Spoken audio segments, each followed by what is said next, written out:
Alright, here we go. New Blu-ray update. I got a couple. I actually filmed one of the videos once and then I ended up getting more. I was like, I'll just put it together and refilm it. So yeah, it took me a couple minutes to find them all. First off, we got 2 Steelbooks, and these Steelbooks are Future Shop exclusive, I believe. And, well, they're pretty fucking awesome.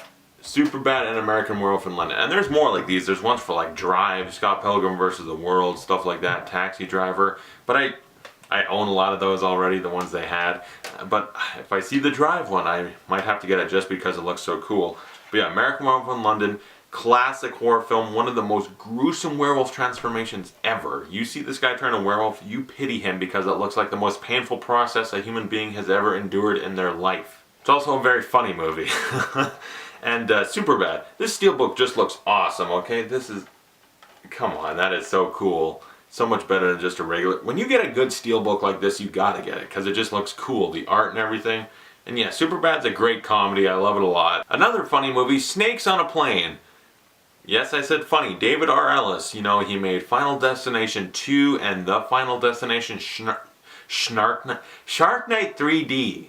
And what else? I think he made Asylum. That was bad though. But everything else I mentioned, very funny. And just like silly horror movies that are just fun. And this is one of them. This is really just a good, funny time. And this was going to be like PG-13. And then people were like, no, this should be R. And the internet campaign, like, make it R. And they went back and filmed a bunch of R-rated stuff, I believe. I'm pretty sure that's the story behind it. And it worked because when I was little, this scared the crap out of me. But now it's just a funny, silly movie and I really enjoy it. Silly movies I don't necessarily enjoy. These two, you know, I bought them just because I own every other one besides 7. And I will watch them again at some point. I don't like them a whole lot. In my opinion, they're the worst of the franchise. I actually like 2 better than them just because nostalgic towards 2. But Fast and Furious Tokyo Drift and Fast and Furious. They're not that great. They're lame. They've got good parts, but overall they're forgettable movies. Hey, you know, it's me, Sylvester Stallone, you know, Dylan, you gotta do that, you know, Rocky, you gotta review all the Rocky movies, you know, and maybe Cliffhanger or something, you know. You do my top 10 Stallone movies and stuff, you know, I'll fight the big fight.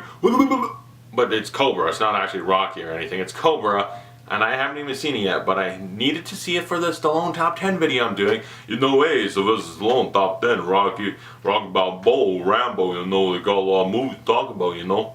That's terrible. But Cobra, I haven't seen it yet, and it's like, what else is there that I haven't seen of his?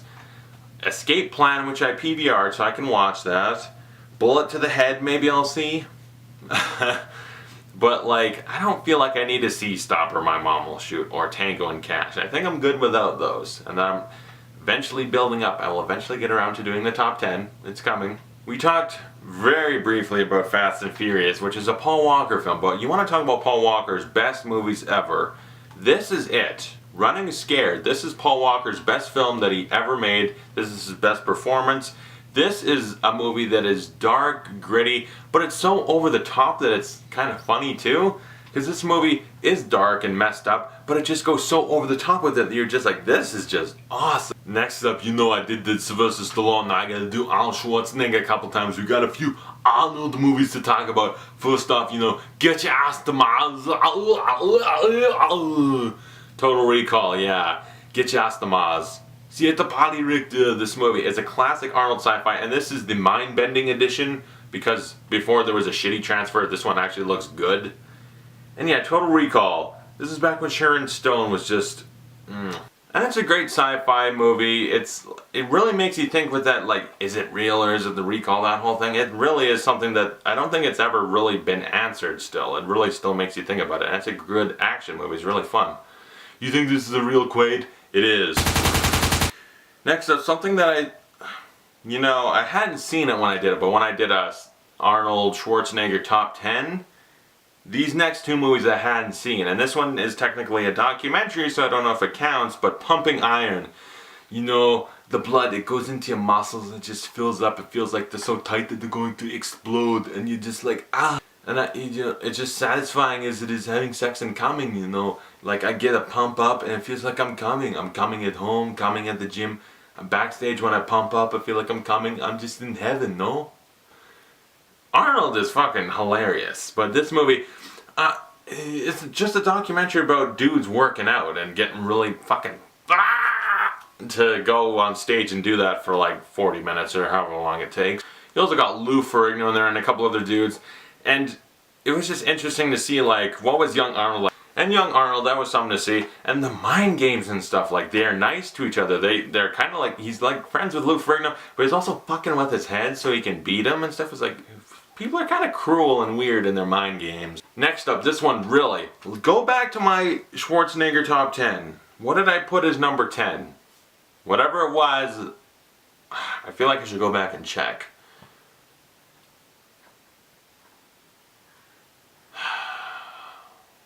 Was it like The Running Man or something? I don't remember what it was.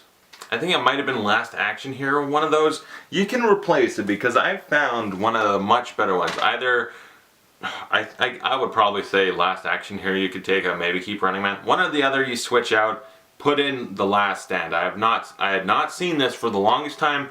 I saw it. This is a fucking awesome movie. And now when I was watching it, I was like, damn, not only is it awesome, but it's R-rated. Except in Canada, it's only 14A. There, see? But yeah, this movie is fun. It's just Arnold. Yeah, it's older Arnold, so he's old. But still, it's awesome. And there's blood squibs in this fucking movie. I'm pretty sure watching it, there was blood squibs. That's what it looked like to me. If it was CGI, give them a round of applause for looking that believable. Because I saw people getting shot, and for the most part, it looked like blood squibs exploding on them. And I was so happy about that. It's just a fun, you know, they're trying to do Expendables, throw back to old, like, action movies. This one got closer because they used fucking blood squibs. And it was fun. The villain was shit, but it was fun. Now this one was exciting because it came with something. Batman vs. Robin. I got the Steelbook edition because why wouldn't you? It's steel. Bulletproof. This is, Batman carries this around. He gets shot at like the bat symbol. He's got this there to protect him. That is a lie. But it came with this, a little Batman figure. I was like, that just sells it even more. I get a little Batman dude. Haven't seen the movie yet though. I've got a couple. I've got to watch Son of Batman, Batman vs. Robin, and The Flashpoint Paradox. Those are the 3 animated ones that I have that I haven't actually watched yet, so I'll get around to those. And finally, Interstellar. Yeah, you saw this coming? Maybe, maybe not. I bought it a while ago, so you had to have. Yeah, I loved this a lot when it came out. And there's a couple problems I can say now that I probably didn't think of when I did the review. One, he really ignored his son. No wonder he grew up to be an asshole. It was never about Tom. It was always about Murph. Murph. Murph. Alright, alright, alright. Hey, you ever talk to your son? No. It'd be a lot cooler if you did. You know, really, he ignored his son. But there are still great moments in this movie. There's a couple things about it that make it not as great. You know, a couple, like really, the other 2 dudes, Wes Bentley and the other guy, they're like red shirts in Star Trek. They're just there to die.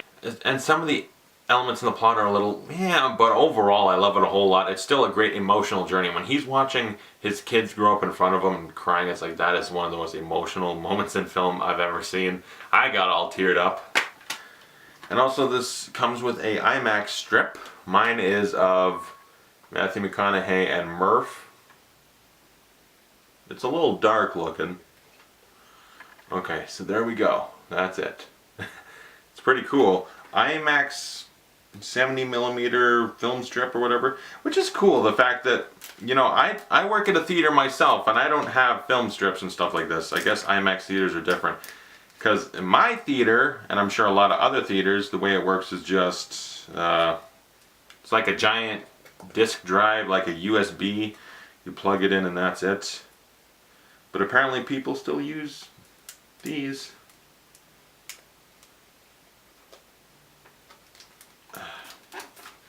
Get back in there.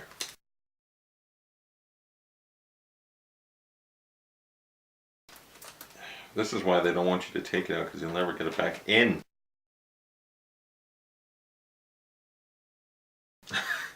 You really can't get it back in there.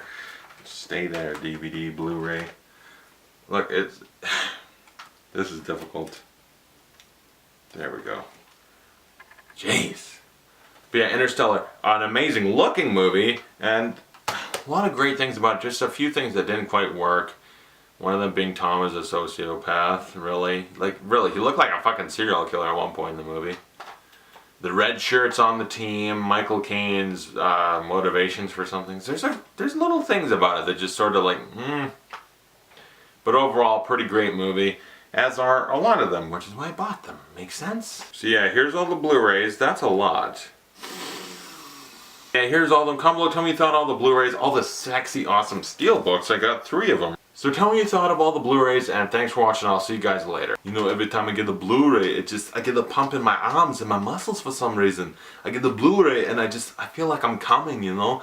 I buy a Blu-ray, I feel like I'm coming. I watch one, I feel like I'm coming. I'm just coming everywhere in the Best Buy Future Shop. It's just amazing.